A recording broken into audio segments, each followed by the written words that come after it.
Hi hello नमस्ते भलरे था समस्ते आज फाइनाली आमर 6 गाड़ी आसी पहुँचीगला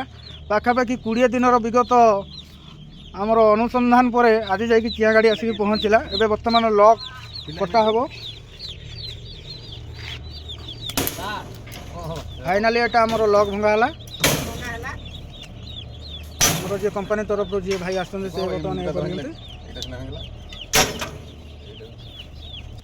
फाइनाली प्रचेषा पर आम लॉक खुलीगला बर्तमान लॉक खुला होगा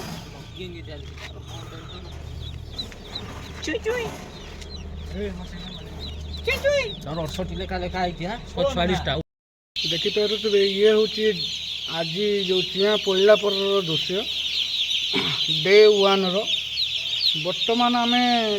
देचु गुड़ पा देचु जेहेतु एबे आसिक कुकुड़ा आसिक पहुँची ट्रेस अच्छा कुकुड़ा तेणुक आम देचु लाइट देखो बहुत अधिका देचु तथापि यहाँ आहरी अधिका हिट दरकार जेहेतु बर्तमान आम फार्म रे टेम्परेचर अच्छी 27 डिग्री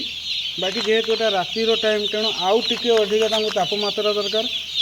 यार अर्थ हूँ मिनिममटा हूँ 35 डिग्री टेम्परेचर दरकार 35 डिग्री टेम्परेचर ना ये हेनी राति जमी जमी बढ़ीज आपण हिसाब से पारद भी खसारे लगे जहाँफल कुकुड़ा मैंने जाकी जाकी एमती देखिपे जाकी जाकी केमी रही कुकुड़ा तो एमती मोर्टालिटी होबार भी संभावना तेणुक आम डीजेल बुडर व्यवस्था करूँ आउ आधा घंटा पर डीजेल बुडर आम स्टार्ट हो हूँ डे 1 अदर 6 काली देखिए आम डे 2 कौन मैनेजमेंट केमिटी कौन मैनेजमेंट होची okay good night thank you.